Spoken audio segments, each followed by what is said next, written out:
দেখতে পেয়েছো আমি গরম গরম নিয়ে বসে পড়েছি। আজকের রেসিপি চাল কুমড়ো পাতার পাতুরি। তোমরা দেখেই বুঝতে পারছো কতটা সুন্দর হচ্ছে। বাঙালির গরম ভাতের সাথে মাখিয়ে খেতে খুব সুন্দর লাগে।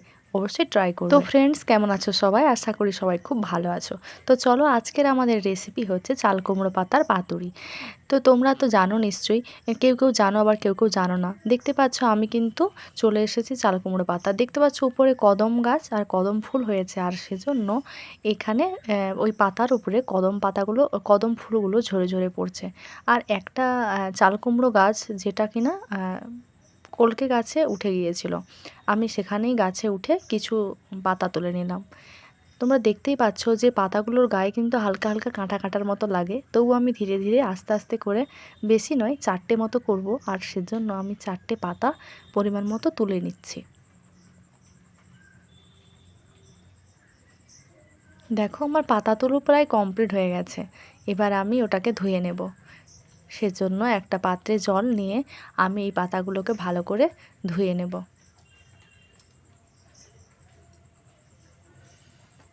পাতাগুলোকে ওলটপালট ভালো করে ধুয়ে নিতে হবে, কারণ এতে নানা রকম ধুলো বালি তো লেগে থাকতেই পারে।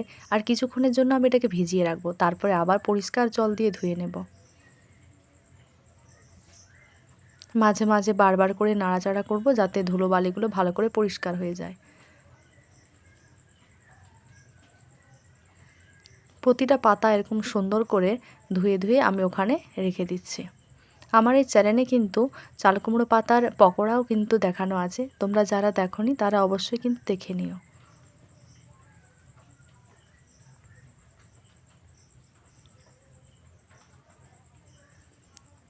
চাল কুমড়ো পাতাগুলো ধোয়া প্রায় কমপ্লিট হয়ে গেছে, এজন্য আমরা কিছু মশলা জোগাড় করে নেব।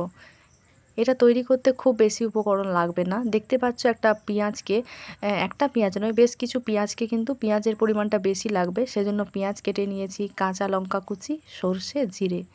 আর তোমরা তো জানো যে লঙ্কা গুঁড়ো, হলুদ গুঁড়ো আর লবণ এটা তো লাগেই, এটা আর বলার কিছু নেই। সেজন্য আমি শিলেতে নিয়ে চলে এসেছি। এবার সর্ষেটাকে আমি এটাকে বেটে নেব। মিক্সারের থেকে শিলে বাটা সবথেকে ভালো টেস্ট হয়। তোমরা তো যারা গ্রামে থাকো তারা অবশ্যই জানো। চলো সর্ষেটাকে আগে ঘষে নিচ্ছি। তোমরা চাইলে ওই জিরেটার সাথে সর্ষেটা একসাথে বেটে নিতে পারো, কিন্তু আমি এটাকে আলাদা আলাদাভাবে করছি, কিন্তু তোমরা এটাকে একসাথে করে নেবে। এটা কিন্তু খেতে খুব সুন্দর লাগে, তোমরা অবশ্যই ট্রাই করবে। আর তোমরা যারা নতুন আমার এই চ্যানেলে নতুন ভিজিট করছো, তারা এই চ্যানেলটাকে অবশ্যই সাবস্ক্রাইব করে রাখবে নিত্য নতুন এরকম নানা রকম রেসিপি পেতে। তো দেখতেই পাচ্ছ আমার কিন্তু সর্ষে বাটা কমপ্লিট হয়ে গেছে। এবার আমি জিরেটাকেও বেটে নেব। জিরে বাটাও প্রায় কমপ্লিট হয়ে গেছে, আমি জিরেটাকেও বেটে নিয়েছি।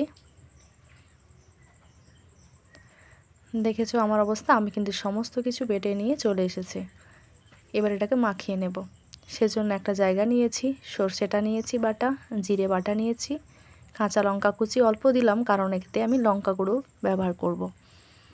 আর পেঁয়াজের পরিমাণটা আমি আগেই বলেছি বেশি পরিমাণে লাগবে, আর সেজন্য পেঁয়াজটা একটু বেশি দিয়েছি। এবারে এতে হলুদের গুঁড়ো, পরিমাণ মতো লঙ্কার গুঁড়ো দিয়ে নেব। লঙ্কার গুঁড়ো দিয়ে নিলাম। এতে খুব সাধারণ আর ঘরোয়াভাবে খুব কম সময়ে আর অল্প খরচের বাড়ির সমস্ত উপকরণ দিয়েই কিন্তু করা যায়। এর জন্য কোনো খরচপাতি দরকার হয় না। দেখতে পাচ্ছ লবণও দিয়ে নিয়েছি। এবার এটাকে সুন্দর করে মাখিয়ে নেব। দেখো মাখানো প্রায় কমপ্লিট হয়ে গেছে। তো চলো এবার আমরা কড়াইতে ফিরে যাই। আচ্ছা, কড়াইতে যাওয়ার আগে আমি এই পাতাগুলোকে আগে সাইজ করে এর মধ্যে পুরগুলোকে ভরে নেব। পাতার মধ্যে দেখতে পাচ্ছ পুরটাকে সমানভাবে চাড়িয়ে নিচ্ছি। চাড়িয়ে নিয়ে পাতাটাকে মুড়ে নেব। তোমরা হয়তো দেখেই ভাবছো এটা কেমন খেতে লাগবে। তোমরা কিন্তু অবশ্যই ট্রাই করবে, এটা কিন্তু খুব ভালোই খেতে লাগবে। আমার তো এটা খেতে খুব ভালোই লাগে। আশা করি তোমাদেরও খেতে খুব ভালোই লাগবে। দেখতে পাচ্ছ কীরকমভাবে রাখা হচ্ছে, ঠিক এরকমভাবে প্রত্যেকটা পুর ভরে আমি ওটার মধ্যে রেখে রেখে দিতে হবে।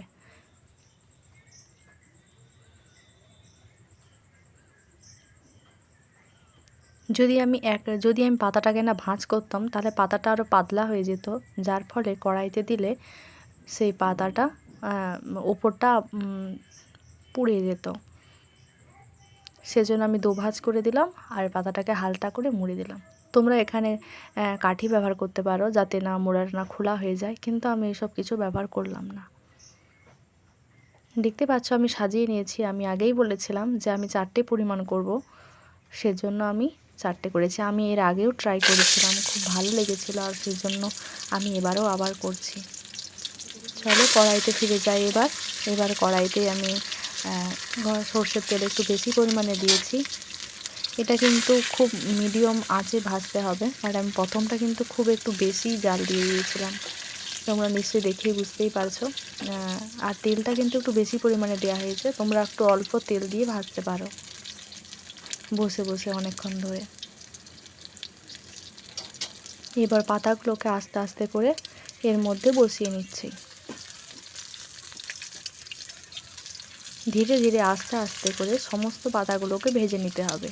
এবার তোমাদের মনে থাকতেই পারে যে এর ভেতরের পুরটা কি কাঁচা রয়ে যাবে নাকি, না কখনোই কাঁচা থাকবে না, এটা ভালোই লাগবে ভেতরটা খেতে। আর যারা একটু বেশি ঝাল পছন্দ করো তারা অবশ্যই কিন্তু একটু ঝাল দিয়ে নেবে, মানে লঙ্কার গুঁড়ো একটু বেশি ব্যবহার করবে, কিংবা কাঁচা লঙ্কা একটু বেশি ব্যবহার করতে পারো।